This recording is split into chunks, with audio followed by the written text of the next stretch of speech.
Bom, o Porto de Pelotas voltou a operar nesta terça-feira. A gente vai direto para Brasília conversar com a repórter Marília Sena. Boa noite novamente, Marília. Oi, Núria. Boa noite para você e para todos que nos acompanham novamente. Pois é, o Porto de Pelotas voltou a operar normalmente. A situação no Rio Grande do Sul está sendo retomada bem aos poucos, né? Do jeito que o clima, que o tempo está permitindo. O Ministério dos Transportes, por exemplo, acabou de informar que já foram liberados 103 trechos em 11 rodovias federais que cortam o Rio Grande do Sul. Mas, nesse momento, 18 trechos estão em obras ou com serviços para liberação. A gente preparou um material para explicar como é que está atualmente, de forma mais detalhada, a situação lá no estado. O alerta é para prevenção e redução de danos devido à nova previsão pluviométrica de grandes volumes de água, que devem ocorrer entre terça-feira e sexta-feira. Segundo dados do Metsul Meteorologia, a maior densidade da chuva será nas regiões do centro, oeste e sul gaúcho, onde ainda se encontram cidades sob enchentes. Ao longo dos dias, pode chover com volumes altos também em setores do leste do estado, como o litoral e a Grande Porto Alegre. O vento sul segue intenso e, aliado aos novos volumes de água, podem contribuir para voltar a elevar o nível do Guaíba e inundar áreas costeiras na Lagoa dos Patos. Também estão acima da cota de inundação os níveis do Rio Jacuí, Sinos, Gravataí e Uruguai. Segundo o último boletim da Defesa Civil do Estado, o Porto de Pelotas e o Porto do Rio Grande voltaram a operar normalmente, enquanto o Porto de Porto Alegre mantém suspensas as operações em razão da manutenção do nível do Guaíba, acima da cota de inundação. A respeito do transporte aéreo, o ministro de Portos e Aeroportos, Silvio Costa Filho, afirmou que, a partir desta terça-feira, o governo federal vai autorizar que as companhias aéreas voltem a vender bilhetes de viagem para o Rio Grande do Sul. Os voos serão feitos por meio do aeroporto localizado na área da base aérea de Canoas. A Fraport vai assumir a operação do aeroporto de Canoas para, no primeiro momento, nós termos disponíveis até 5 voos diários nessa primeira semana. Canoas foi escolhido como local estratégico, já que o aeroporto de Porto Alegre continua inviabilizado para operações por conta de sua inundação. Nos aeroportos municipais, o de Santa Maria também está fechado por conta das condições meteorológicas. Segundo o Costa Filho, os esforços são para retomar a aviação comercial do estado.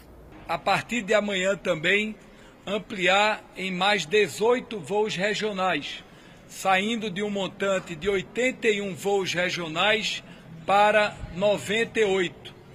E em Canoas, na primeira semana, serão 35 voos semanais, que nesse primeiro momento será estratégico para a aviação da cidade de Porto Alegre e, naturalmente, da região metropolitana. Além disso, a gente só vai fazer uma leitura mais clara do aeroporto de Porto Alegre, que é administrado pela Fraport, naturalmente quando a água baixar. A respeito das rodovias do Rio Grande do Sul, são 77 trechos, com bloqueios totais e parciais em 46 trechos viários, entre estradas, pontes e balsas. Chegou a 161 número de mortos após as fortes chuvas que atingiram o estado. 85 pessoas seguem desaparecidas devido à tragédia climática, que afetou mais de 2,33 milhões de habitantes. 806 pessoas estão feridas e 93% das cidades do Rio Grande do Sul foram afetados.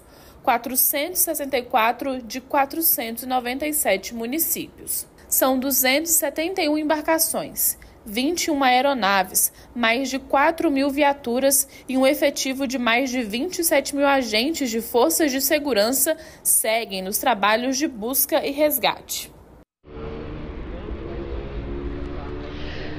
Núria, lembrando que ontem o ministro de Portos e Aeroportos anunciou aqui no Palácio do Planalto os voos para Canoas, voos comerciais e emergenciais para a base aérea de Canoas, que é uma base aérea da Força Aérea Brasileira, mas que está sendo liberada lá no Rio Grande do Sul para receber 18 voos semanais. Começam aí com 5 voos diários e vão aumentando gradativamente, porque o aeroporto Salgado Filho está fechado por tempo indeterminado. Mas hoje o ministro de Portos e Aeroportos, Silvio Costa Filho, conversou com alguns jornalistas e ele afirmou que a expectativa é de que essa pista seque até o fim do mês. Expectativa positiva, né? E aí a pauta aqui em Brasília já começa a ser movimentada novamente, porque a capital parou para resolver a questão do Rio Grande do Sul, continua de olho, o governo federal continua de olho, mas hoje, por exemplo, o presidente da Câmara dos Deputados, Arthur Lira, que tinha parado a pauta do plenário da casa para ajudar o Rio Grande do Sul,